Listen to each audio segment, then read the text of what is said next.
Welcome to Show Studio. It's Milan Fashion Week and it's our first panel of focusing on Italian fashion, and it's such a good one to be talking about because we're talking about Gucci, which is obviously a huge brand, always consistently when it comes to Milan Fashion Week, but particularly exciting at the moment because there's so much change that's happened there, and quite a lot of quite interesting kind of fashion gossip, I think, and there is no other way to define it. Like even sort of really serious publications have kind of been sort of, I think, salivating over all the dramas that's been going on there. Obviously, it was announced that Frida Giannini, who's been the creative director there for a long while, was moving on, and then right before the menswear, she was kind of quite unceremoniously fired, along with her husband, who was the CEO of Gucci. So it really is a lot of change. And there was a really interesting menswear show where we saw the team who existed there, who were working in her studio, put together a collection in 5 days. They kind of completely scrapped what she'd been planning to present and do a collection in 5 days, which led to Charlie Porter writing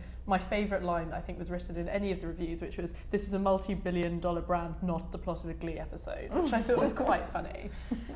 But obviously, subsequently, right after that show, Alessandro and Michele, who was part of that studio team that kind of came out and took the bow after that show, has been announced as the creative director, which I think quite a lot of insiders were expecting, but it's an interesting choice because he really is from behind the scenes, and a lot of people were kind of like, who is this, when it was announced.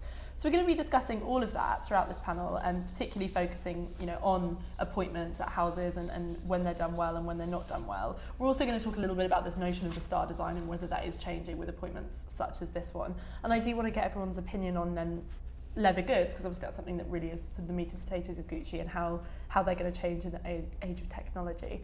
Anyway, my monologue is over, so I'll hand over to you guys to sort of introduce yourselves before we start discussing and dissecting Gucci, starting with you, Sasha. Hello, I'm Sasha Wilkins. I was a fashion editor for a long time, most recently executive fashion director at the Wall Street Journal in New York, but I now run the blog libertylondongirl.com. Hello, I'm Katie Barron. I'm a journalist and author, and I'm the head of retail for innovations agency stylist.com. And hi, I'm Rosie Wallin, and I'm a researcher and lecturer at Central St Martin's. Hello everyone, thanks for joining us. So I'm always really impressed when our panelists introduce themselves. I feel really overwhelmed that everyone has such brilliant expertise.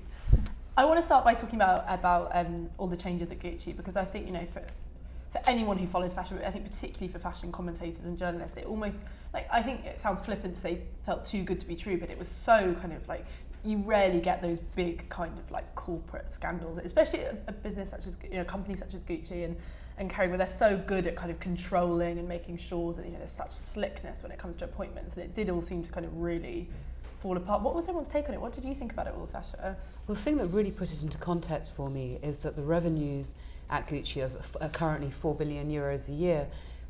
Within the group, Bottega and Saint Laurent are combined are 2 billion. So Gucci is twice the income of everybody else there. It's difficult really to grasp just how big that is, especially now they've launched Gucci Beauty as well. There's so much riding on this. Which is what's interesting about it, isn't it? Because when you think how big that business is, it almost makes it strange that there was so much kind of personal spat. So you think, that seems to be removed from those big kind of companies, but it really did kind of get really reported, even down to, the New York Times did a brilliant piece, it was actually yesterday, about the letter that, I can't pronounce his name, it's Patrizio Di Marco, who obviously, was the CEO of Gucci while Frida Giannini was there, and he was obviously her partner as well. He sent out this amazing kind of resignation letter, not resignation, telling everyone that he was moving on, and the point where that reaches the press, when this is a multi-billion-dollar business, it is quite a kind of just got me thinking about how these groups can try to control things and then they can kind of all fall apart. Or you can look at it the other way and think, was it actually quite a sort of stage managed discussion, cynical. just because you think, it couldn't almost have been, there's no way for it to be more acrimonious in a way. I remember somebody that was at the menswear shows in Milan said, well, it was the way that only an Italian brand could do it. In a way, that kind of sense of drama, and if that's something on the cards, and if you literally are kind of ushering in a new era for that brand, and it's a mega brand like that, and there has to be some kind of change, you may as well do it with the biggest fanfare you can. So rather than and especially I think because we're talking about this thing about insider designers rather than the superstar designers, if you're making a switch from one person who kind of rose up through the ranks of being an insider to passing the baton to another, you don't have the same kind of fanfare there available to you as if you're kind of bringing in some other superstar from another brand.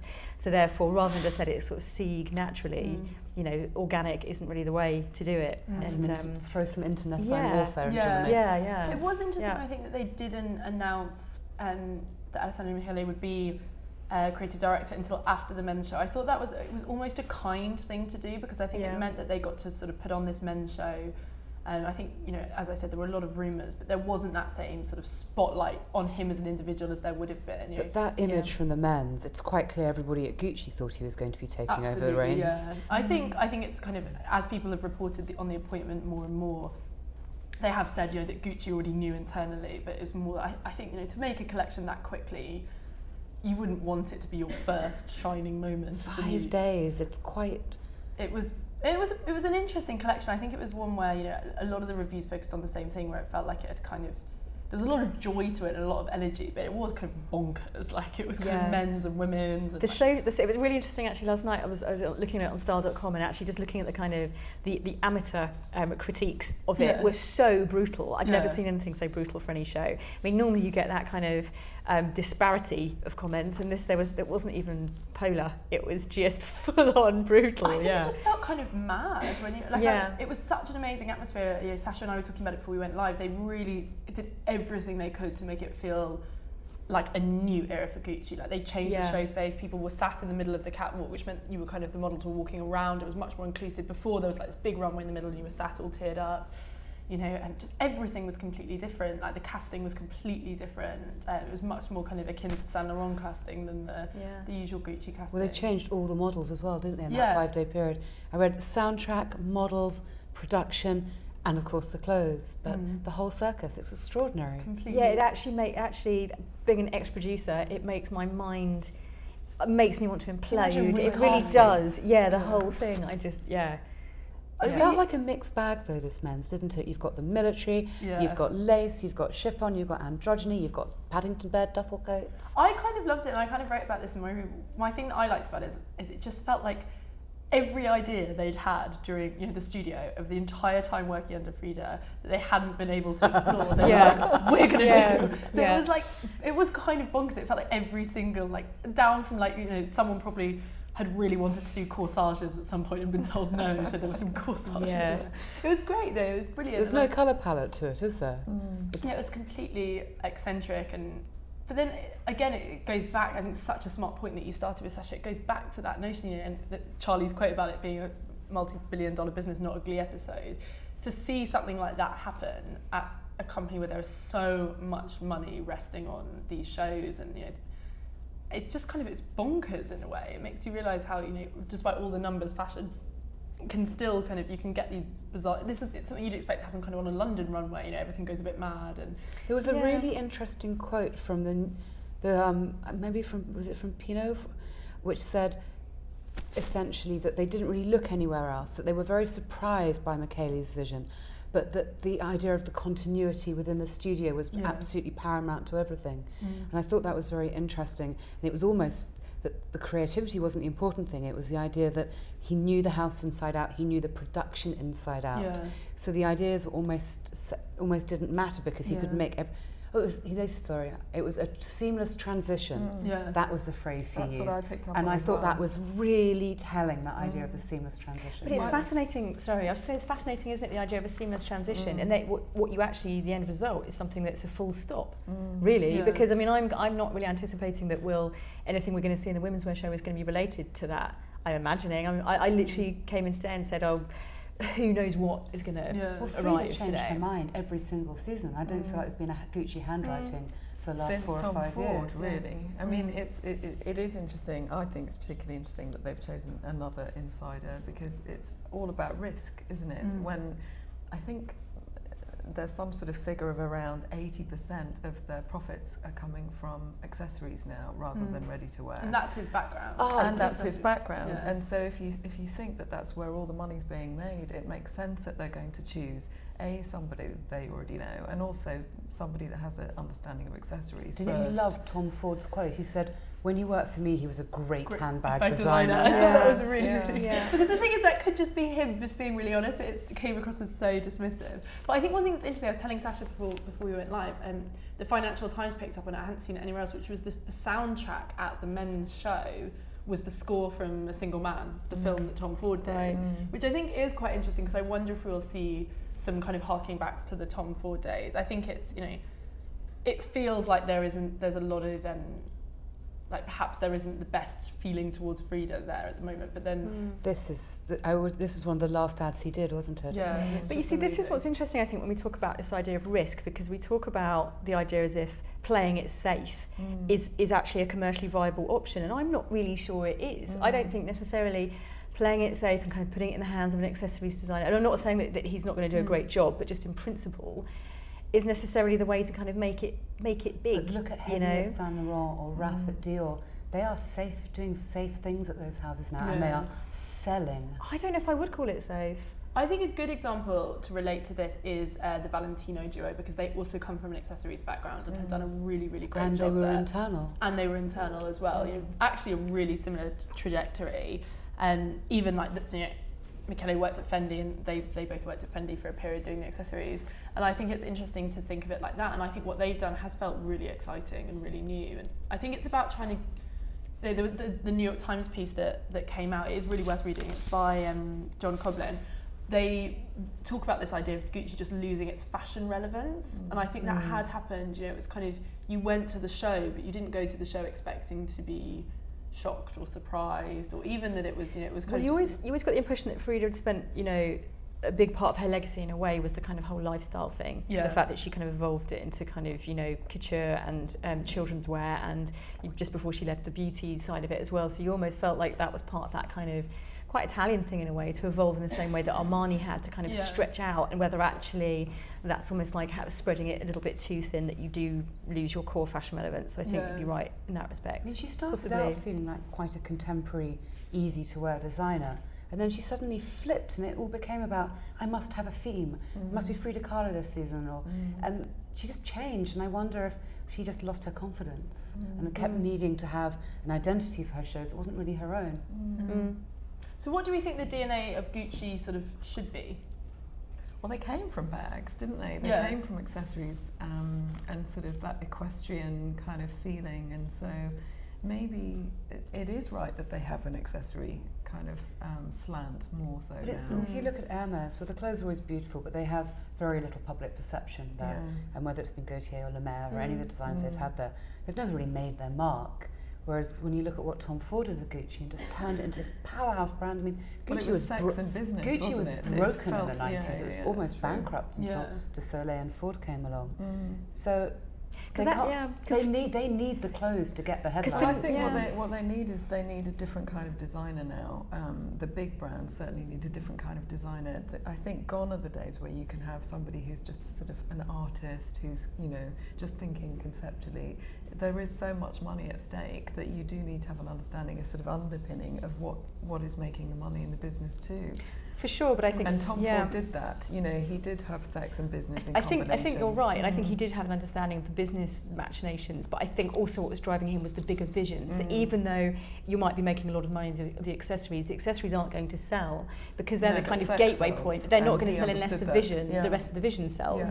So that's why you have to have the bigger vision and then also understand the other parts of it. Whereas I think if it goes the other way, and you're literally just like, well, I've got the accessories nailed, but there's no kind of grander context to put those accessories into, there's nothing to hang it onto, because obviously accessories are also the gateway to the brand itself, regardless of you know, the clothes. So that's the other thing that came out in the press release about this appointment was this idea that he had the qualities and the vision, and it was those two things together. And that they were so surprised by the fact that he had them. Yeah. I think what's interesting in that New York Times piece, they quoted someone had asked Anna Wintour about him at the Oscar de la Renta show, and she said that she'd met with him, and she said, you know, he's very eccentric, and I thought that was quite interesting, because I think, you know, well, that comes across. I think. We We haven't talked about this yet. It's bananas, this press release.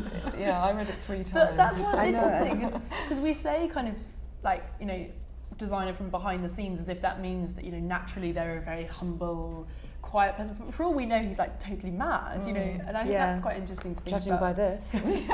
Yeah. But I want to talk about this a bit more because, you know, while we wait for the show to start, this notion of the death of the star designer, because it sounds like we're under siege. What is that? It's the death of the star designer. Yeah. Because we've had a lot of kind of quite interesting appointments that have kind of, I don't want to say created a trend in appointments, but they almost have. You know, Sonia Riquelme was the appointment of Judy de Liberen, who was, you know, worked very, very closely alongside Marc Jacobs and really was behind the scenes. And then a similar story at Jill Sander very recently, the appointment of Rodolfo Paglialunga, who obviously spent 10 years as womenswear creative director at Prada. But even I was thinking about it on the high street, because did you all read that news about Gap, you know, and they're not going to reappoint a kind of star designer. So it just got me thinking that across the board, you know, it's this notion, you know, that the studio can do a good enough job. And obviously I'm not to say that Judy de Liberen or Rodolfo Paglialunga are kind of not in charge or not promoting their own vision, but it is very much this notion of paring back the individual. But it just seems that the brands want to have clothes that will sell. Everything seems so safe. London felt incredibly safe this season. You know, Tom Ford, did anyone see the pictures from Tom Ford? Well, he just seemed to do a bit of a greatest hits rebooted from Gucci for his Tom Ford label, which, by the way, I did wonder was a comment about this Gucci show was, here everybody, look what I did at Gucci, just so you don't forget how cool it was. But, you know, even every time I look at the shows going to Paris, and like Alexander Wang, it's never going to be the most incredibly creative designer because he just isn't that kind of designer. And yet he's gone to a house that traditionally should be or has been about the bells and whistles. I think people are pointing in a different kind of way. But nobody wants that. I suppose it's an incredible risk to have what happened at Dior or what happened at, we see that's why I think it's a temporary thing that's happening maybe. I think it's a reaction to what happened with these meltdowns that they realise that actually, but part of these meltdowns surely are created from the excessive amount of seasons and collections that need to be designed. And also perhaps that it's too much pressure for one, it's too much pressure for one person to carry all of that perhaps. And so to spread the risk over a team of people or even just to establish an ethos where, you know, it is always Balenciaga, not Alex Wang. Well, look at Zanini going from Schiaparelli. Because it's very clear they didn't want the surrealist aesthetic of that brand carried forth to the 21st century. They actually wanted something quite modern and contemporary. Schiaparelli, I just can't wrap my head around because I'm like, what do they want? I don't it's get bizarre, it. And I'm like, I just don't get the point of that brand. I'm sure there is one, and no, I think there is one. There's obviously a game plan, but you know, usually I think you can predict where the houses are going to go. But with that, I'm kind of waiting for them to sort of like relaunch Shocking, the perfume, and they're not doing, and then, you know, I just don't see it. I'm like, who's buying that? But it's interesting because I think with all of this kind of discussion, I think there is still a need for these superstar designers, though I really do, because I feel like these brands now, because luxury is in a slightly tricky state because of what's happening in you know, markets in China, etc., are not what they're slowing now. It's not what they thought they would do. How do you support yourself? Actually, it's really essential to create kind of legions of fans and to kind of create these cults. And I think Burberry, if you look at Burberry, and I think also if you look at particularly at somewhere like Vuitton, I think both with Kim Jones and Nicolas Ghesquière, what you see is almost they're sort of cultivating their legions of fans by allowing them, you know, with the whole they did a thing called the Exit Retrospective, and it's Series 2 retrospective that's almost like a travelling flagship.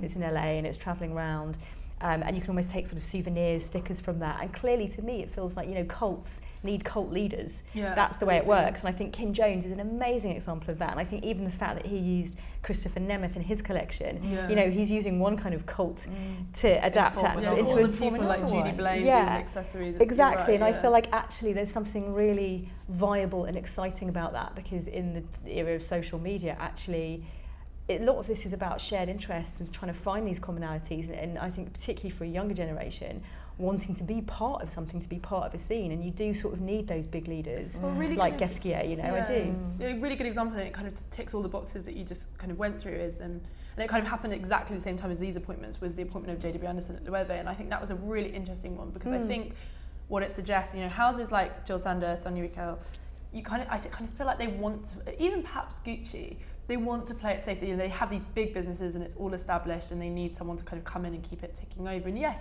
you know, maybe establish a bit more excitement. But it felt like Loewe was a house that had completely lost relevance. So they kind of needed. It's not like they wanted to play it safe, and that's why it works in that instance. You know, they don't mind that Anderson is bigger than Loewe in that respect, because that's almost what they need to kind of pull Loewe back up. And an injection of relevance. Yeah, exactly. You know, and to have someone behind the scenes just.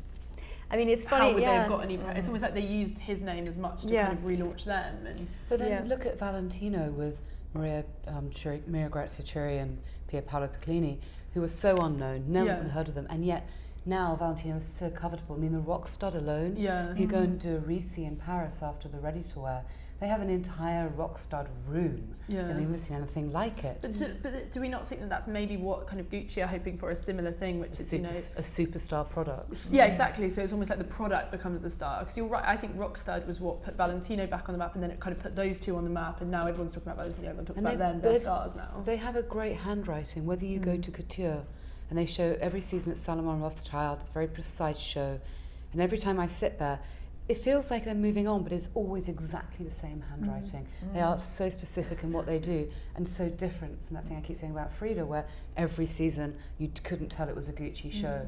And I think maybe the great thing about the unknown designers is that they know the DNA. They don't have the name, but they have an understanding of how to create a brand. Yeah, and you're right, and that goes back to that quote.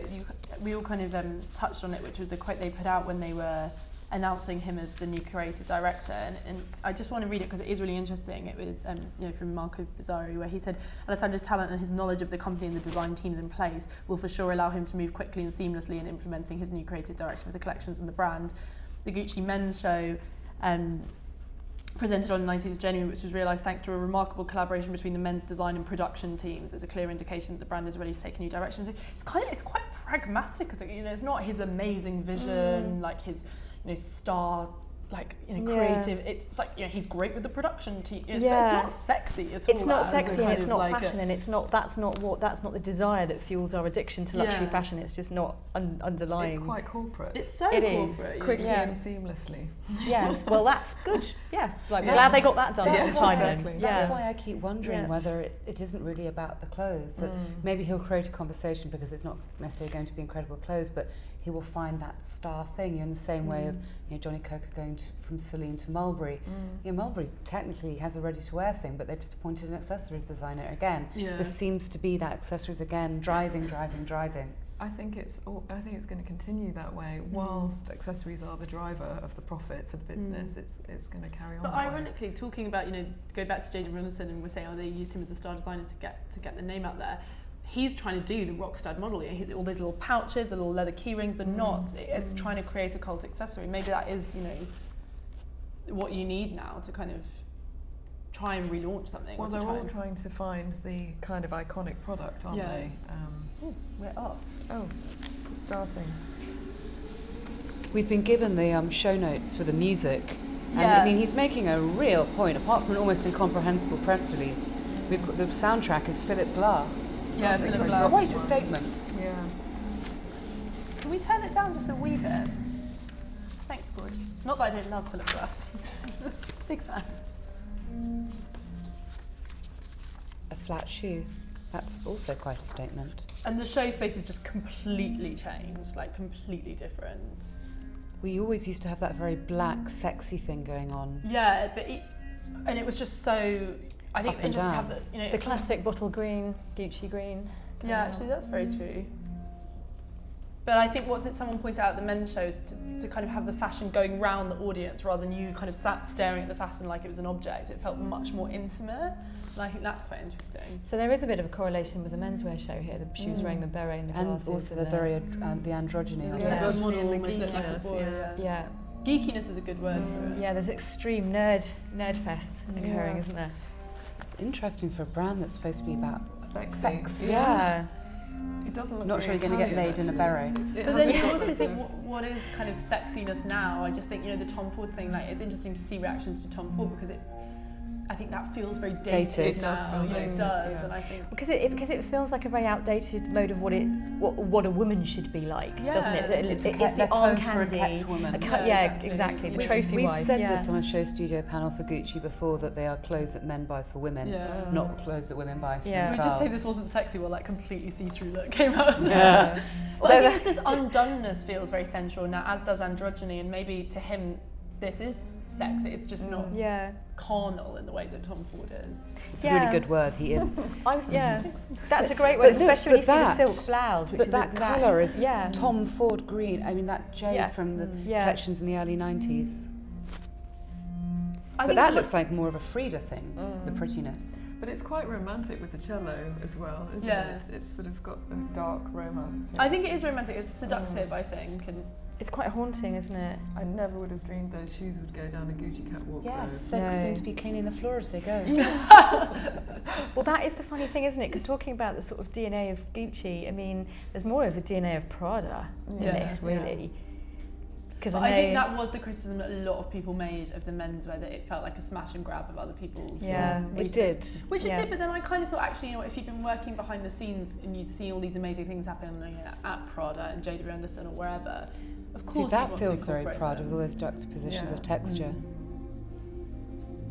But then maybe it just feels Prada because it's felt kind of like not anti-fashion, but like a fashion for so long. I like the now scarves. That's a great dress, yeah. Yeah, it's beautiful.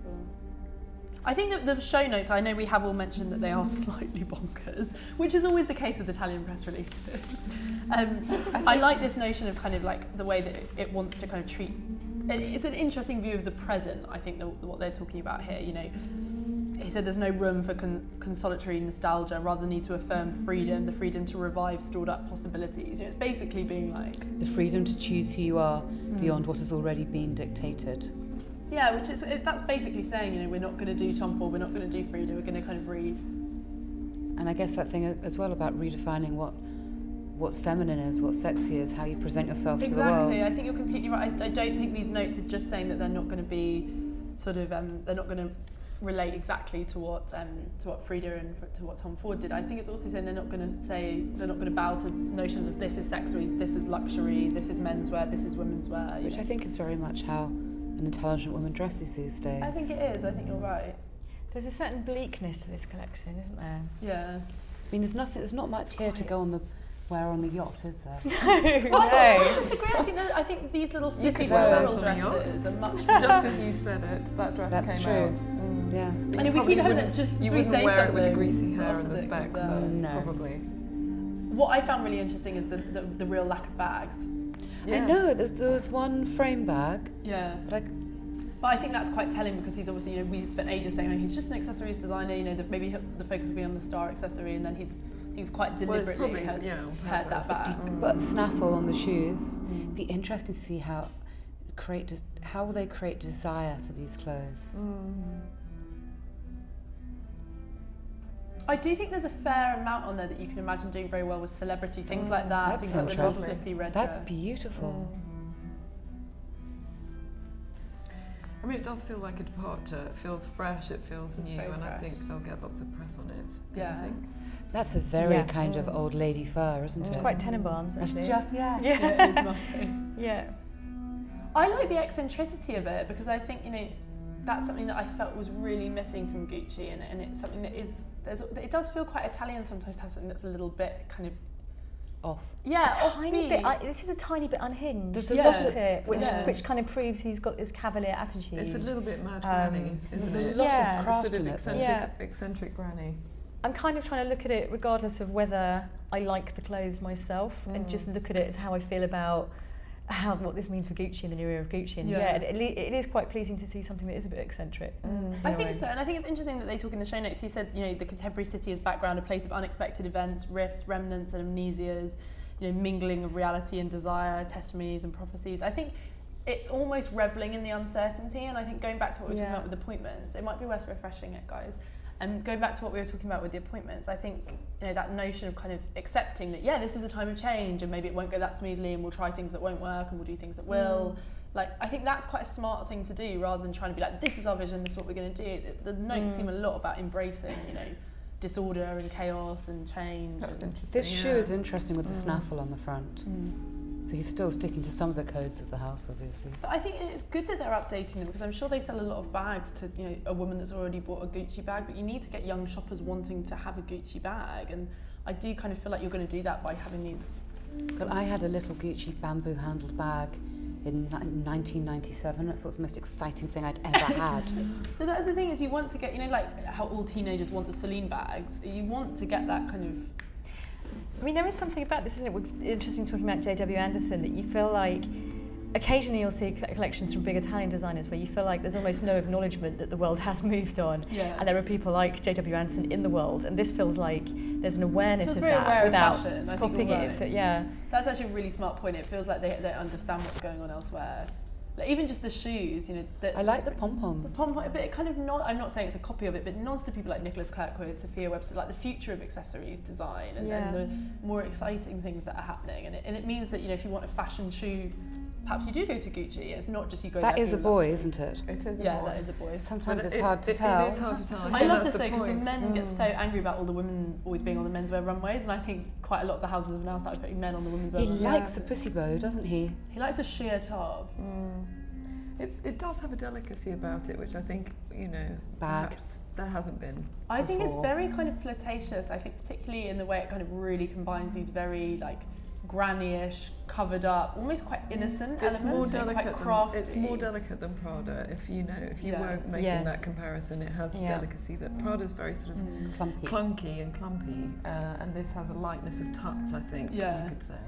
If you think how covered up Valentino is, you know, their silhouette is always long sleeve, high neck, and this has that feeling too. And I think those glasses are reminding me of Terry Richardson. No, I was thinking of the head of what's she called? Jenna. J.Crew. Yeah. There's something of her about it too, isn't there? Actually is. That's actually very, very true. Well, even the glasses go back to, there was the Frida collection, I think it was maybe 2004, one of the 2014 ones with the sort of science specs that are almost like cross between science specs and ski goggles, but in a very sexy jet set way. That's like very Tom Ford 90s silhouette with a low slant pant like that.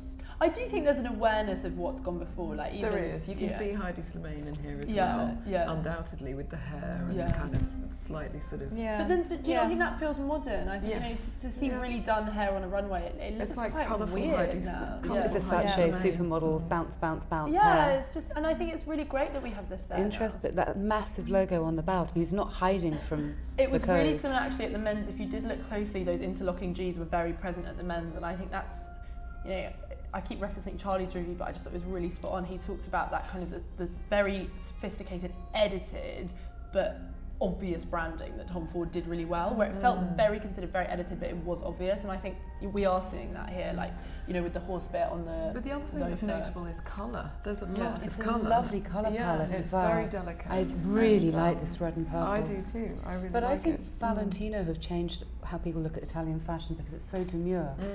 And I think it's almost set a path for not having to get it all out on the runway, apart from Donatella, obviously, but I think she lives in her own little box of Rococo crazy.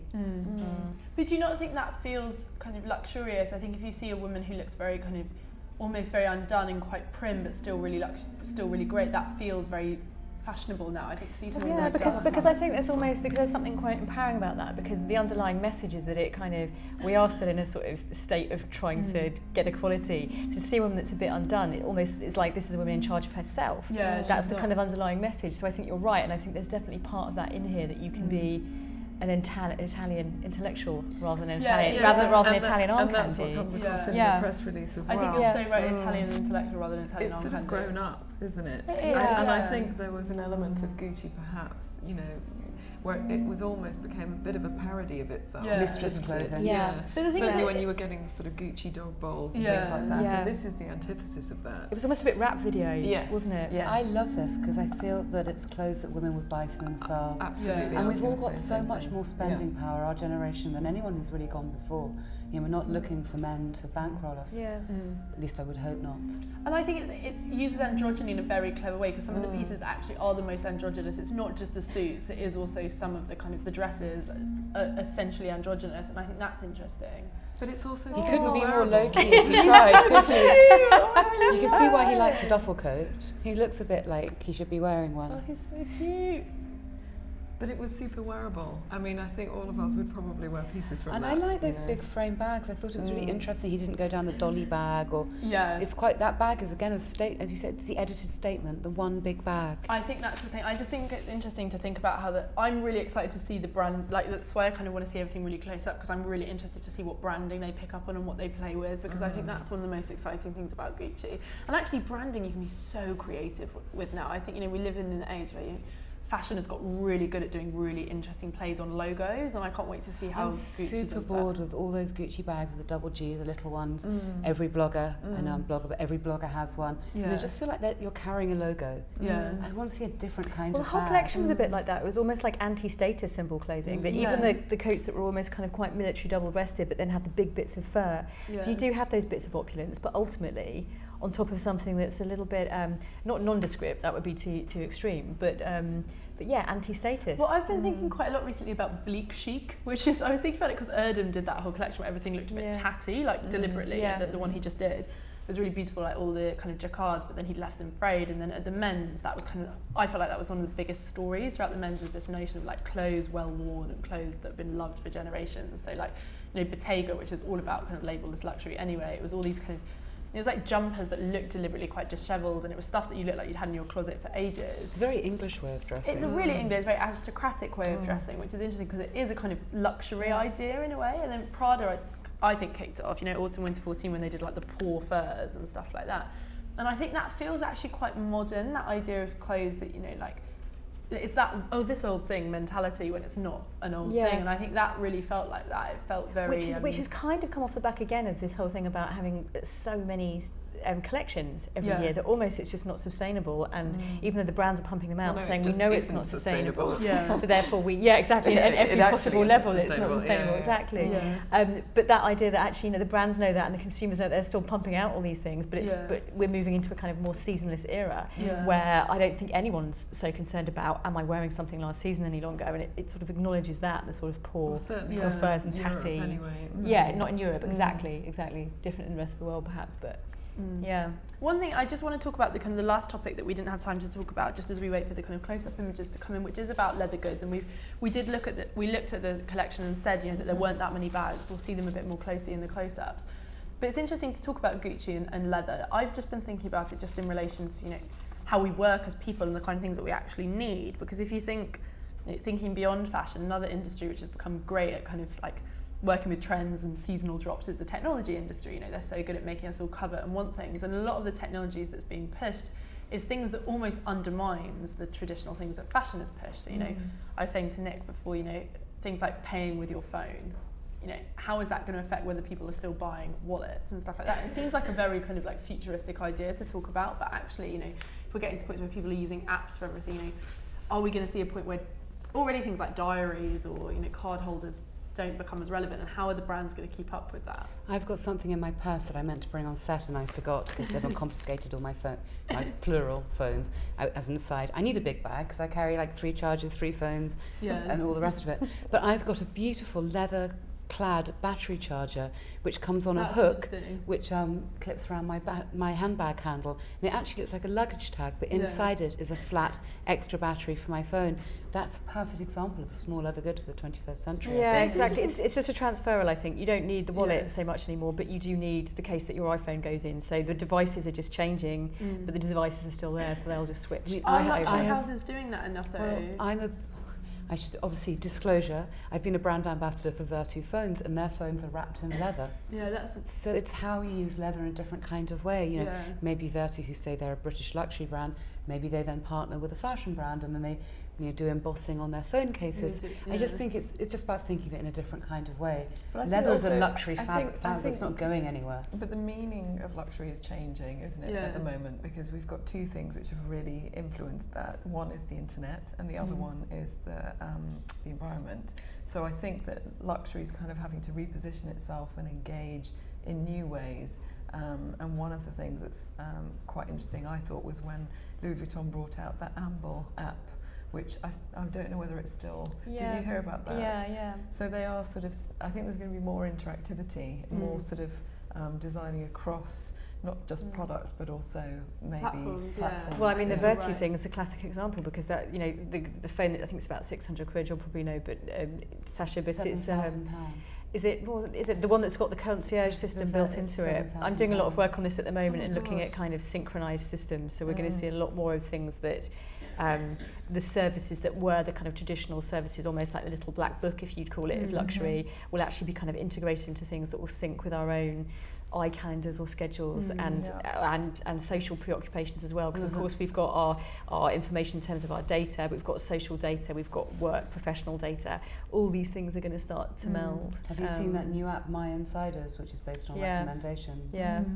It's interesting to think about though, because there was that weird era, you know, kind of like probably like 5 or 10 years ago, where all the fashion houses started doing phones. You know, there was like the Prada phone, and then that kind of seemed And to they were die all off. terrible. They were all awful, and then that did kind of die off. But then it feels like, you know, I think technology really has kind of become a part of the luxury industry. You know, it was interesting. Or that they are, you know, they're luxury brands in their own right. Absolutely. The Prada phone looked beautiful, but technologically it was really crappy phone. Yeah. But an Apple phone on its own doesn't need to be anything other than It doesn't an need Apple to be phone. an Apple phone, exactly. And it's interesting because I think it's about a month ago they released the China gifting figures, and Apple had beaten like Hermes and Gucci and all the big brands as the top gifting brand, which meant, you know, it doesn't really get much more luxury than that when you give I people. spoke at a trends conference in Brazil, and I was fascinated to talk to a guy from Nigeria who said that the BlackBerry Porsche collaboration sold out in under 24 hours in Wales. Really? That's Fastest interesting. ever selling mobile phone in that But then country. where does that leave kind of like brands like Gucci and you know, like all the kind of big luxury brands that we discussed? Because you know, I don't think that's something that they're trying to sort of, you know, they're doing very well at making cool iPhone cases, but there's not really these smart technological partnerships. Well, they don't really have the know-how, do they? Yeah. No, they don't, but in a funny kind of way, in the same way that you know, wearables, a lot of wearables don't have the fashion know-how either. It goes both ways. I mean, the whole thing about, you know, even a couple of years ago we thought, wow, by now we'll all be wearing smart watches, but we're not, because actually a huge number, you know, the reason we wear these watches are actually for all kinds of reasons other than actually for telling the time. It's just not what we do. Technology that's available. If it was, we'd all be living in homes where we opened our windows every morning by remote control, and that technology exists. We can all use it, but we don't choose to do it. So I always find that really fascinating. This idea of living in the Internet of Things and the wired world. Of course, but then when you look at, you know, companies like Burberry, for example, they have kind of really embraced technology in a way that others But only as a communication device, not actually as a product. But you do think, you know, why aren't you seeing the kind of, well, I'll say this now and it'll probably be happening as we speak, but why aren't you seeing the kind of like the Burberry times Apple watch? Is it because Apple, as you say, just doesn't need to get involved with the fashion brand? Because it is its own brand. Thing. But you do think, you know, I just think it's a strange way to go when you think, you know, like, to a brand like Gucci, it seems like the top gifting thing, you know, if you go on a gifting section of Loewe or Gucci, it's like these little pouches and little key rings, and you think, when are they going to get to the point where they think, you know... Well, you've got the other problem of obsolescence.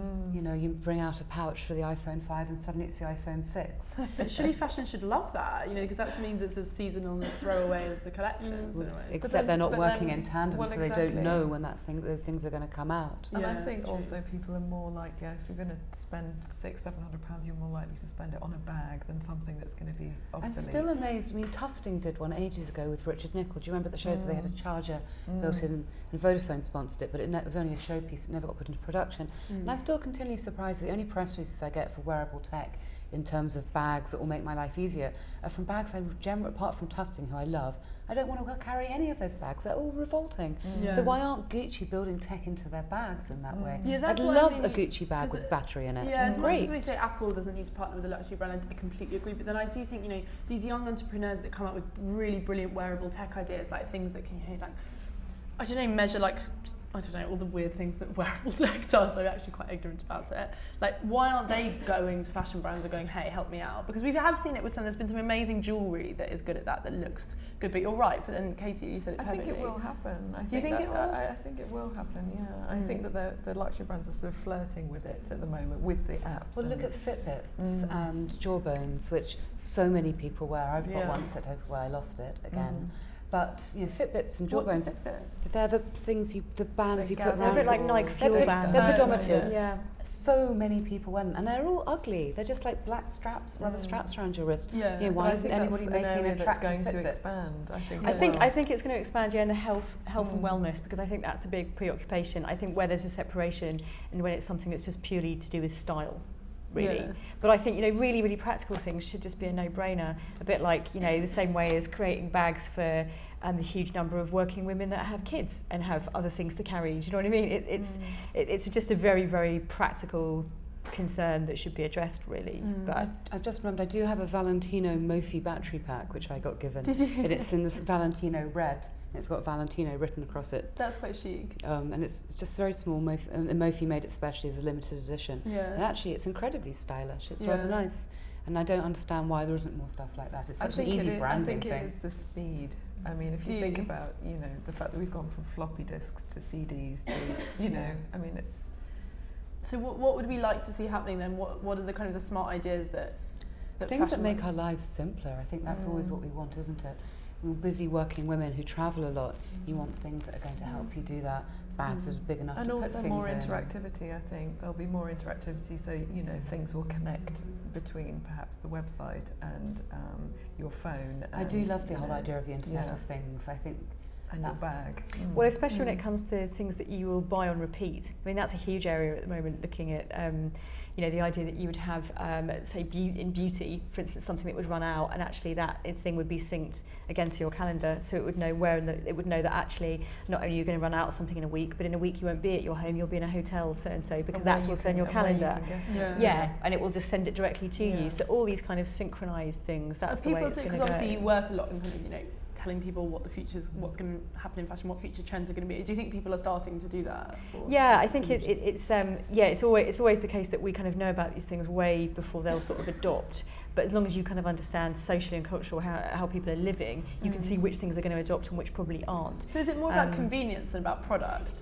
It's partly about convenience. It's partly about being able to do things on the go and be able to sort of stop and start your life, because that's the way we live. I think for a long time everyone thought it was about being very instantaneous.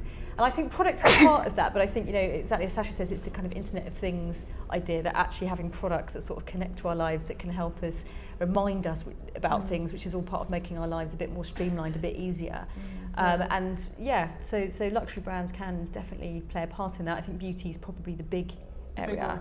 Well, we for didn't luxury really beauty, talk about Gucci Beauty today, but I mean, they only launched it in the last 12 months. Yeah. And it'll be very interesting to see the revenues that produces, because you've got such a visible logo. I mean, it's made for putting on compacts and lipsticks as that kind of... Even just kind of the shape, given how sort of curved it is, it works so well on a compact. It's almost surprising we haven't had Gucci Beauty before. But is it just talking a little bit, sorry, I'm really intrigued by it, so I want to keep talking about it, but even going back just to this issue of convenience, things like that, does it go, it ties into sustainability though, because when high fashion houses are so keen to have us kind of throw things away, not keep hold of things, why would they make things that make our lives more convenient? Because you almost want things that don't work that well. I think the convenience are more to do with the kind of service aspect of these luxury brands, and I think actually probably that's why in terms of products they've held off creating things that are very practical, because there's that perception that actually luxury isn't necessarily there for practicality, although of course in real world, because just like luggage, you want a handbag and you want all these things in it, because that's real life. But the perception is that sort of luxury is something that you buy for a kind of excessive emotional indulgence. So actually it's a bit incongruous as well, isn't it? Luxury's just an experience. It's not just an object. It's not your essentials. You don't buy luxury as your essential. So that's why there's that kind of divide in the mindset. But is that where the luxury industry is missing out, that they should be getting us to buy luxury for our essentials? Yeah, quite possibly, because I think essentials essential can be an investment purchase. If you're thinking about, what I'll spend on a pair of shoes, and yet sometimes I think, oh my god, that bag's so ridiculously expensive, and yet I'll buy a pair of shoes that's, I don't know, half the price and wear them like 4 times. It's stupid, really. So it's just this sort of mindset shift. But I think there's a lot that luxury brands can learn from tech brands in terms of the sort of service and the way they retail massively. There was a really interesting study done recently by someone that was an expert in millennials that was saying actually there was this group of high-spending millennials that would search exactly the same amount for fine jewellery as they would for technology, but the experience of buying technology was so much more kind of collaborative and easier, and actually jewellery was still in a place where it felt a bit confrontational, because it was, you know, it's going through that kind of sea change, jewellery luxury brands at the moment.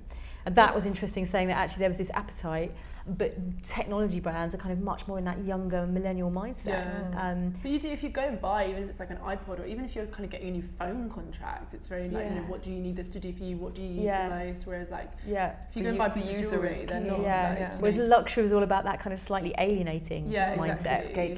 Gatekeeping, and that's the problem they've had translating onto the internet as well, isn't it? That you can have that very sort of personal and special experience in a store, and when you're on the internet, although fine jewellery sales are massively on the up through online sales at the moment, which I find very interesting, especially in America. That is interesting. Should we have a look? So do you mind if we just start again with them, because now we've got some slightly more close-ups. I love those kind of Highland dancing shoes. I know, they're very sweet. They're very Westwood-esque, aren't they? They feel like I need to be wearing a kilt. Very, very cute.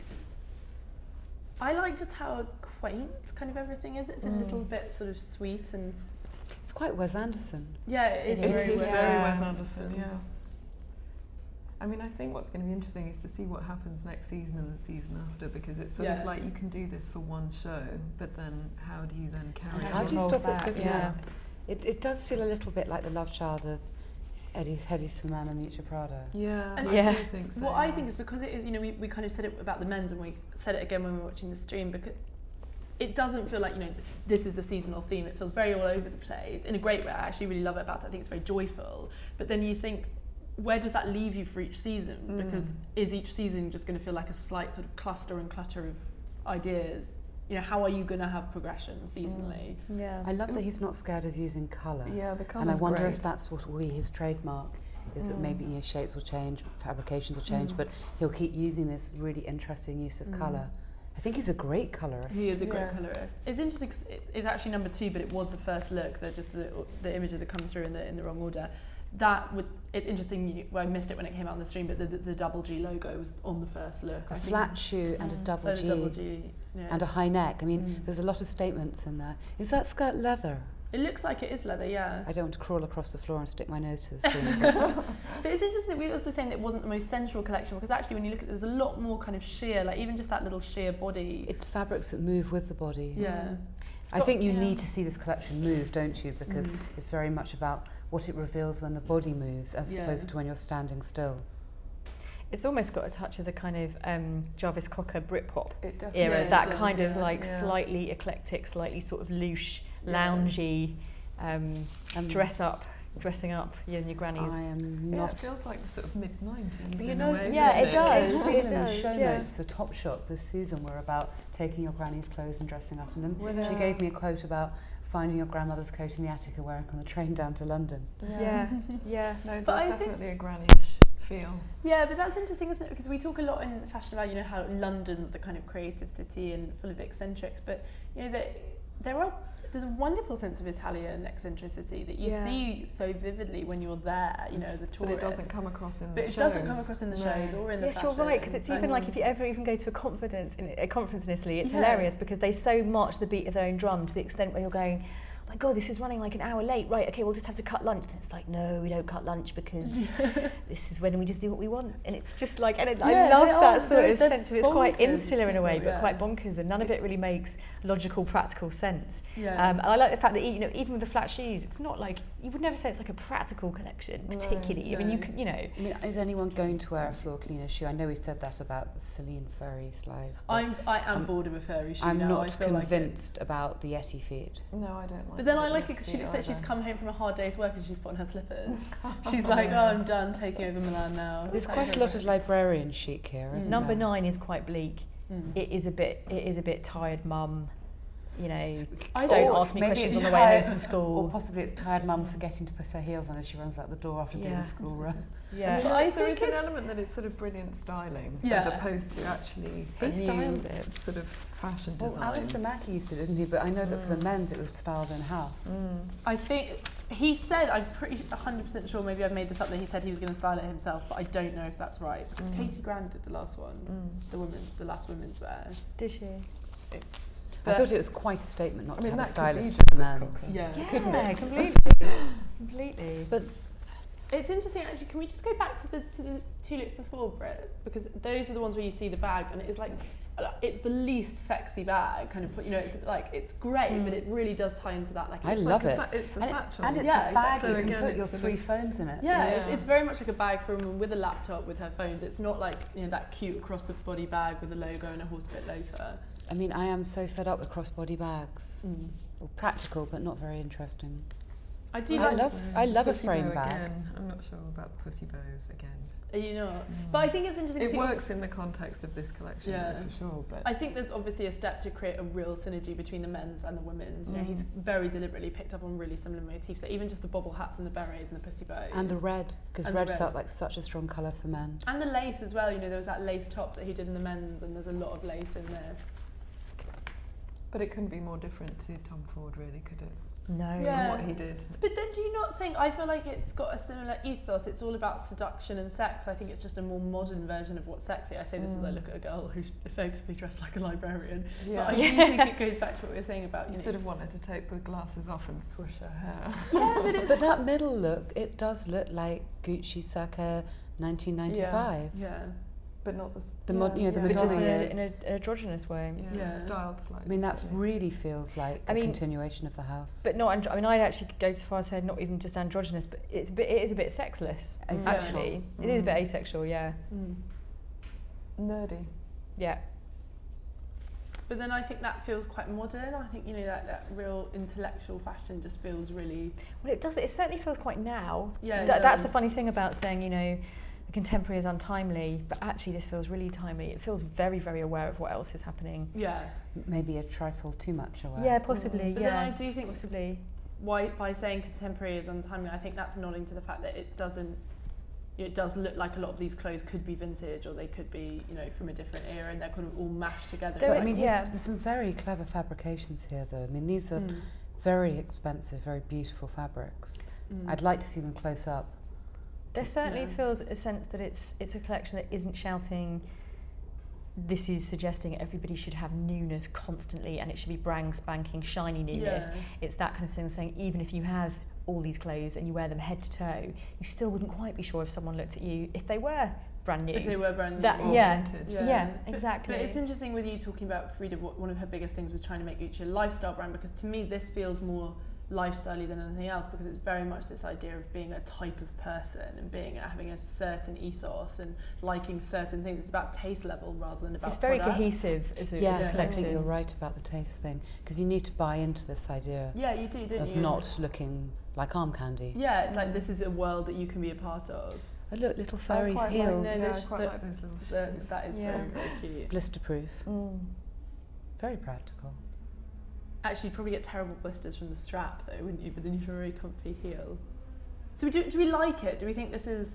I do think it's kind of what people were expecting in some ways, but it's also, I think it's thrown up a lot of conversation. I thought it was going to be some kind of geeky element to it, because he seems like such a geek, and he Yeah. seems so embedded within the house. I think it's a lot softer and more colourful than I was expecting, and I Yeah. quite like that. I was surprised by the glasses. I wouldn't never, ever, ever have thought that Gucci glasses would be on the runway. Their licensee must be happy. It's Sophie Lowe or Markle and whoever does it. But I think it's very optimistic, isn't it? I mean, I don't think the collections that we've been seeing from Gucci recently were very optimistic. They're very kind of like, this is an idea, this is a life, this is a Gucci woman, whereas this is quite sort of... I never quite wanted cheering. I never wanted to be a Frida woman, ever. Just No. nothing about it ever appealed to me. Yeah. And what I always thought about interesting was Frida was she was always trying to introduce a leather goods. I remember in spring, summer 2009, she introduced leather backpacks, and I was at the shows in Milan. I remember my editor-in-chief saying, we must do a story on backpacks. They're going to be the big thing. I've seen them on the Gucci runway. And I wasn't convinced, and they didn't go anywhere. Yeah. And she was I always felt like she was trying to get that next big leather goods product, and it just never really happened. I haven't wanted a Gucci bag Well, for it's I 10 think it years. always felt too considered, didn't it? It's Yeah. like we were talking about this on a panel yesterday, like trying to make an it bag. It's the same as trying to make a viral video. And I think, you know, the big bag trends, they always seem to come out quite unexpected places, whereas Gucci, everything... You know, people often say about Burberry, they say it feels like it was designed off the back of a trend report meeting. And I feel like, Yeah. you know, you do... I felt that a little bit with Gucci, particularly the men's where they did the one before the men's that we saw from Sasha and Michele that was like all nautical, and it looked like an H&M collection. It was really bizarre. It looked like a high street trend driven collection. I mean, it's interesting if you look at the idea of bags. I mean, here we are discussing Gucci, one of the original Florentine leather houses that we're all supposed to buy into as being... I used to go into Gucci with my mother as a little girl, because my mother has a few Gucci bags that were sort of saved up for birthdays and Christmas, and I have a very clear memory of going into the London Gucci store, and of course it only sold handbags then. But what other handbag brand, who's built a great handbag brand? I mean, Proenza, I guess, with a PS, that's a bag that's become iconic. Valentino, I think people want their bags. Who else is there at the moment where people... But I do think there's also a market for really classic bags. I think people are kind of enjoying buying, like, a lot of young people have the Chanel bags and they have the Prada bags. And they're going back to the Vuitton monogram as well. Exactly, it's amazing how that's had a resurgence. So I think people want things that don't date now, don't they? They want to buy something that they're going to invest in that's not going to date. I always find it very interesting going on to Vestiaire Collective because they have such great resale stuff on there and seeing which bags keep their resale value. And it is essentially, it's always Emma's, without saying, but it's a 2.55, it's a Proenza satchel, it's a little Saint Laurent bag. Well, we're doing a bag project at St Martin's at the moment, and it's quite interesting. You know, we're all discussing what makes something iconic, what makes something kind of last for more than 20 years or 50 years or whatever. And especially now that the whole industry's kind of changing and, you know, speeding up, you know, what we were talking about earlier, this kind of fast fashion. Maybe there's an urge to get the thing that's going to kind of... Because also it's a visibility thing, isn't it? Even if you couldn't afford it, the fact that there's so much more visibility on these products, that almost makes them less comfortable in a way. I think this sort of, stealthier, more covert. Well, that's why the Monsieur Gabriel, you know, the anti-it bag, that like little the bucket that everyone had, and it's also a really interesting price point because it's like £400, so it's obviously very expensive, but like compared to like a... But it's like a Bottega bag. You don't really buy Bottega unless you know what a Bottega is. But then if you sit on the subway in London, everyone's got a Michael Kors bag. I mean, across the board. And if you sit on the subway in Manhattan, everyone's got a Coach bag across the board. I remember going to a Mets game at Shea Stadium, and I swear every single woman at that game had a Coach bag. I'd never seen anything like it. So it's that gap between what we talk about as fashion people and then what the everyday consumer is aspiring to have. That's a real price point thing, isn't it? There's a huge gap between what's the bags that are on the catwalk and the ones that are sold in the store as well for all of the brands. But I think that's why those small Gucci monogram bags have been insanely popular, and also the Saint Laurent ones, because they are smaller and you can buy into it at that level. That's why I'm really intrigued that he's done a big frame bag. I'm really interested to see what the bags are going to be on the back of this, actually. I'd love to go and do a re-see for this collection. It'd be so interesting to get up close to it and then see what their accessories room has got in it. I just love that he's pushing hats. Like, it's how weird. You know, Gucci, like the big thing. Will we see street style full of berets next season? And 18 is so Margot from Tenenbaums. Yeah, really, really, really. Like almost wholesale, straight from the... There's a lot of Wes. It is like a mashup of Tom Ford and Wes. I know I keep coming up with things it is, but... And Heidi Slimane. It is. He's so... But that idea of contemporary dressing. I don't think the clothes are very Saint but it's much more drab than Slimane. But wearable contemporary. You know, this is it feels much more like wearable contemporary than zing, new ideas that will change the way we look at fashion. But also a big thing in Gucci, it's just like you have the day wear, and then you have that run of evening gowns with the lights go down. It's really where sexy. are the frocks? But he hasn't done that. He's like into dispersing, and there are some like floor length dresses. I love that really, like, one casual. with the bird. Exactly, it's like it's in the middle. You know, how different would the show have felt if he'd have kind of like dimmed the lights and then that had come out at the end on Kylie Clark. You know, that's what it's usually that like one. when they do. I love that. I like the evening gowns worn with flat shoes, worn as day wear. You know, that kind of mix between day and night is really fresh. But we're all wearing so many more flat shoes. I mean, the last week every single front row was flats.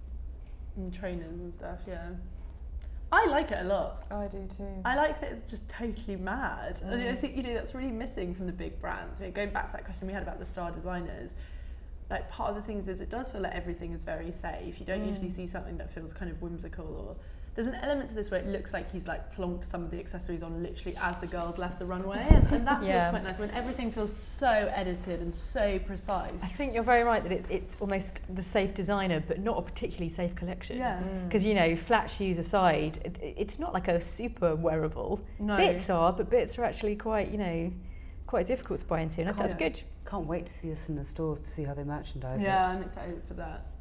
Yeah. I mean, it all looks great on a skinny waif. What it looks like on a... But I was thinking this because I am size, clearly not a skinny waif, but I can see things in here that would, you know, the blouses, there's lots of long sleeves. I mean, obviously one should never review a show based on whether you want to wear it yourself, but that being said, there are things in here I could definitely wear being a slightly larger person. And also the number 4, they've got like their street style hit that means that'll go everywhere, everyone will wear it, it'll be on every blog. Knitted bobble I hat. think it's smart, it's smart, and I think it's considered, and I think, you know, going back to the quotes they made about his appointment where they talked about how well he worked across the different departments of Gucci, this does feel like, as much as it's whimsical, like it's intelligent from every single But that's what you aspect of want a with a brand. creative director, isn't it? You Yeah, want bring somebody that something can together. work across, you know, all the different teams and bring it all together. So he is saying, isn't he, I know you think I'm an accessories designer, but look at what I can do. Yeah. I also think it doesn't appear too calculated in that, in as regards that idea of intelligence. You know how you do look at some collections and you just think, oh, the whole, talking about things looking like a trends report, things looking like a commercial plan where it's just like check, check, check. And that just makes my soul cry with fashion, it really does, because you just think, where do you go from here if you've got somebody that's got, you know, obviously clearly they have huge pressures from the backers, but still, you know, if you can't be a creative director of a brand like that and do something that feels, you know, wholeheartedly honest from the heart, where do you go from there? Well, I think that's what I think they're kind of letting him do. That's what was so nice about that menswear, that they let that kind of strange, bonkers thing and they've let him happen. kind of do it again. I think that's actually a really interesting message, because when we, at the beginning of this, we were talking about how brutal the kind of amateur critiques were of this. And people going, I can't believe this has come down, and other people going, yes, but he only had 5 days to do it. This is affirmation that no, actually, this is exactly what he intended. Yeah, exactly. He's And that's very powerful. I love this idea. We were saying this during the runway. Who was it who said they felt like it was all the ideas that had been rejected over the last 10 years. But I was having a lovely picture of him sitting there percolating these ideas for the last 10 years. Yeah, you're getting really angry. And now is my moment. I'm in like a secret book in his drawer somewhere, not in his one non-Gucci branded thing in the office. But it doesn't look overworked. You know, they could have been overworked then. And I love that red dress. Is fabulous. Yeah, if you've been harbouring something for a decade, you probably go worse. That is so sexy and beautiful in a really intelligent way. I love it. But I love that they haven't neatened it up, because you're right, Kitty, one of the biggest criticisms of the men's was that it felt kind of haphazard and too many ideas. But I love it, you know, what would have been really easy to do with this collection was kind of keep, you know, those whimsical elements, but neaten them, and he hasn't really done that. It does look as kind of deliberately wayward as the men's, and that's nice, because it shows that he's like, no, actually, you know, I did that in 5 days, but that's what I always would have done, even if I'd have had 5 months. Yeah. There's a lot of precision to That's it. very Prada though, isn't it? That one. Number Number 22, yeah. See, the Wes Anderson analogy is so good, because it's like those Wes Anderson films, you know, there's always something slightly historic about them, but then they feel of a completely different time. Yeah. You know, they're not part of an era, but there's little snippets of them. And that's this is kind of exactly what the he's doing. same, which is, I guess, is where this idea of the contemporary is untimely comes in. Number 23 is like Margot, isn't it? Yeah. From The Good Place. I'd love to know who But he sort thinks of his her girl is. sort of rebellious niece has come round and nicked one of her. Yeah. I think what I like about it is made us all excited to see more. And when's the last time you go to a Gucci show and you're like, oh my god, I can't wait to see what they do for the next season. Like, just doesn't happen. Whereas now it has. It's still got all the Italian things. It's got fur and it's got great coats, and That's what I mean. It's smart. you still know it's an Italian collection. I wouldn't have known it was Gucci, but I would have known it was Italian, I think. It's the new Gucci. I agree. Yeah. Should we give him a clap, Sharon? Yeah.